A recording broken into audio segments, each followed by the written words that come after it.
What's on your radar, Briahna? Well, Robbie, as everybody knows now, on Tuesday, Donald Trump announced his plan to run for president in 2024 in a lengthy speech at Mar-a-Lago that lacked much of the razzle-dazzle of his original escalator-side announcement in 2015. And the consensus seems to be that the 45th president of the United States is off to a bad start, having committed a sin of his own coinage, that is, being low energy. Axios, MSNBC, and Huffington Post all ran headlines describing the speech as low energy, even as his former deputy press secretary agreed, tweeting, "This is one of the most low energy, uninspiring speeches I've ever heard from Trump. Even the crowd seems bored, not exactly what you want when announcing a presidential run." The liberal press seems to be going out of its way to cast Trumpism as officially dead, with the New York Times alert reading, "Donald Trump announced a 2024 run for president, ignoring GOP warnings that his influence is harming the party." NPR was less subtle, announcing Trump's run with a tweet so slanted that conservatives made defund NPR trend on Twitter all day. Now, conservative press also downplayed the announcement, with Trump's hometown conservative daily, the New York Post, simply running a banner on the front page, quote, "Florida man makes announcement, page 36. I guess New York isn't claiming Trump anymore. Pundits seem to think that Donald Trump will struggle to win a Republican primary race, especially if he goes up against Florida Governor Ron DeSantis, who has been distinguishing himself as Trump's, well, apprentice. But I've observed some inconsistency here in the pundits' calls. All throughout 2020, commonly accepted pundit logic was that if Donald Trump stuck to the teleprompter and avoided some of his more inflammatory takes, he could defeat Joe Biden. An August 2020 New York Times headline asked, "Is teleprompter Trump effective?" The author argued that it was his public persona, not his policies, that put off traditional Republican and independent voters. To have a shot at winning, he simply needed to reel in his more bombastic, theatrical side. Now, however, the press seems to be damning him for doing exactly what it previously identified as his best strategy. On Tuesday night, Donald Trump largely stayed away from the culture wars, probably a good move given that anti-trans laws, threats to ban abortion nationally, and election denialism didn't play well in last week's congressional battles, even if the culture wars did win hearts and minds in many local school board races.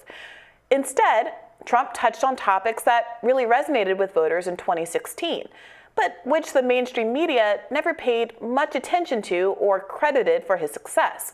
For example, he backed a more traditionally left approach to trade that criticized neoliberal policies like NAFTA that were pushed by both corporate parties, and articulated a protectionist, American-first approach that sees endless wars, for example, as coming at a direct cost to the well-being of Americans at home.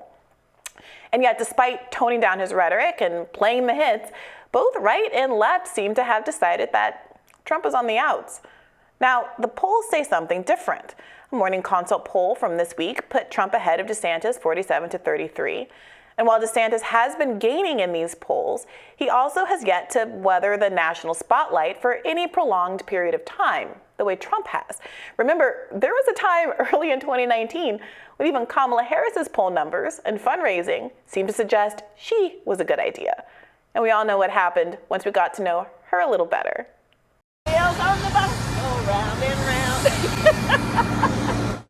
I'm sorry, I couldn't resist. Lover or hater, you gotta appreciate a good Kamala moment. But look, my point here is this. Pundits have gotten this Trump thing wrong before. And personally, I'm wary of narratives that paint a Trump failure as inevitable. My former colleague at Current Affairs magazine, Nathan Robinson, was one of the few to not only predict a Trump win, but to understand his strengths. He pointed out that in a Trump-Hillary matchup, Trump could accurately attack her from both the left and the right. He wrote, "As the candidate who thundered against the Iraq War at the Republican debate, he can taunt Clinton over her support for it. He will paint her as a member of the corrupt political establishment and will even offer proof. Well, I know you can buy politicians because I bought Senator Clinton. I gave her money. She came to my wedding." Now, as a former president, Trump will have a harder time positioning himself as an outsider this time around. Certainly, he wasted no time as president, filling his cabinet with Wall Street picks and selling out Main Street as soon as he was elected. But he's arguably still more of a Washington outsider than Ron DeSantis, who was first elected to Congress in 2012. And the Republican establishment's choice to distance itself from Trump certainly gives the former president cause to credibly argue that he has been rejected by the swamp. In 2016, Trump said he knew Hillary was for sale because he had bought her, and now Trump is dabbling in a similar claim about DeSantis, claiming credit for his very political existence. Before midterms, Trump said DeSantis, quote, was not going to be even a factor in the race until Trump got him the nomination. He ran and he wasn't supposed to be able to win, Trump said.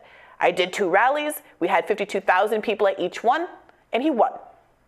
And Trump's not entirely wrong about his continued influence in the Republican Party.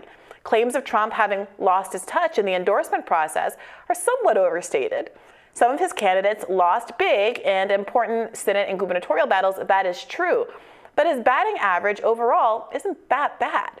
232 wins and 22 losses is pretty good, as he noted in his announcement speech, even if it pales in comparison to his 98% success rate in the primaries.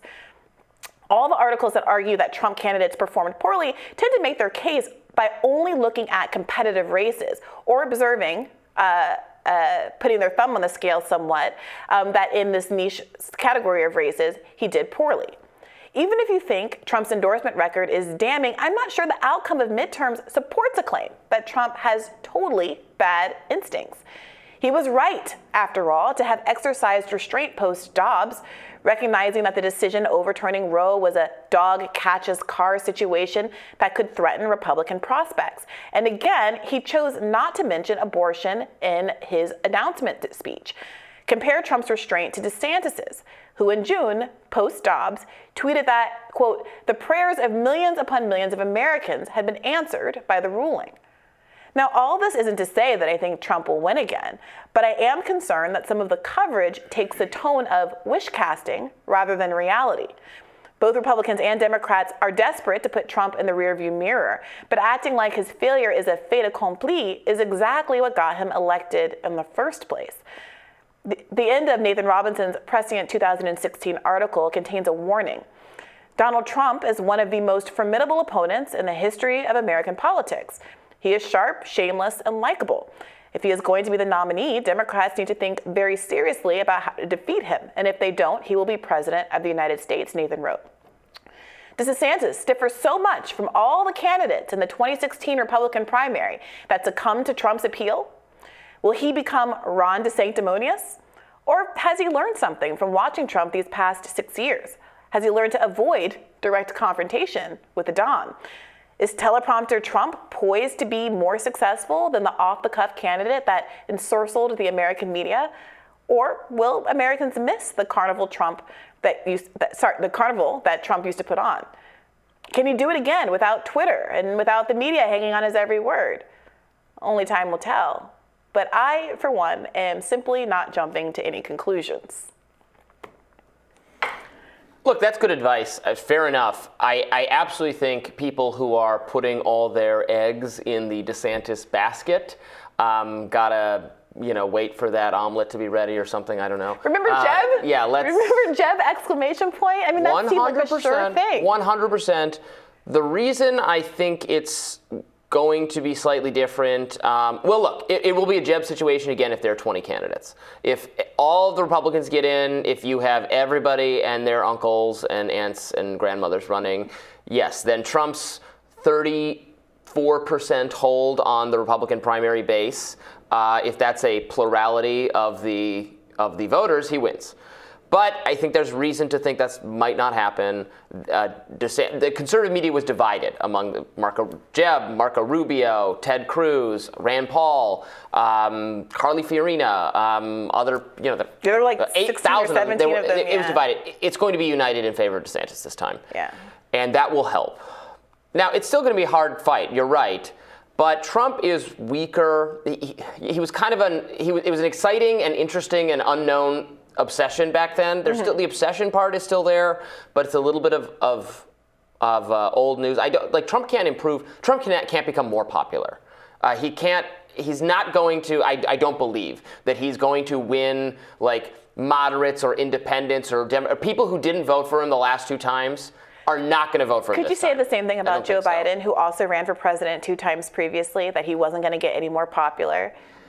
But he did. He did. Did he get more popular, or did the situation change such that he suddenly became the best option for Democrats?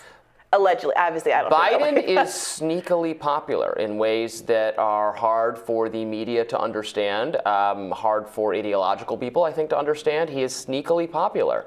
And the same cannot be said. I mean, in the head-to-head match, he won. But the question is... In this quasi-head-to-head match, he won again. But the question is, what made the difference for Biden, who wasn't able to run when the last 2 times he ran for president, who chose not to enter the fray into 2016, bending the knee to popular opinion, which was that it was Clinton's turn, but managed to pull it out of the gate in 2000, in a crowded, by the way, primary in 2019. Name recognition just helps so much. By then, he was the former vice president. He was well known to everyone, and the name recognition thing, which helped Trump so much in the 2016 primaries, is now, he's at the ceiling. He can't get more well-known. I don't know about that. DeSantis can get more well-known. It's still, we're still in the phase where the only people who know who Ron DeSantis is are people who live in Florida and people who follow politics pretty closely. DeSantis is not known broadly to audiences. True, but that can break, he has room to... But that can break either way. But he has room to improve among people just from virtue of them learning who he is. Well, and Donald Trump can't do that. You and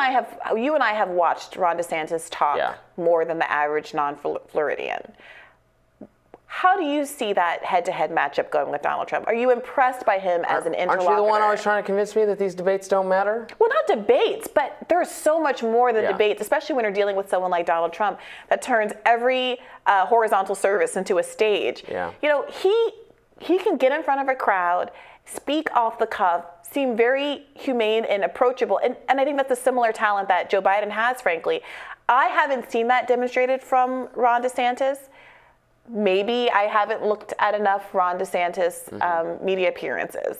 But I just feel like it's such an unknown. It's such an unknown. And there does seem to be something almost coordinated and like wish fulfillment about the entire media establishment on both sides of the aisle. You're not wrong. Posturing this like, oh, Trump's a done deal. And DeSantis, not just that Trump's a done deal, because I might even believe that aspect of it, but that DeSantis is necessarily poised to win the hearts and minds of Republicans. I'm not saying you're wrong. I think they will. I've said it a million times now. I think they will go at it. I think it will be a hard-fought battle. That DeSantis, unlike any of the people last time around, that DeSantis is certainly capable of winning. I do not think it is a foregone conclusion that he will win.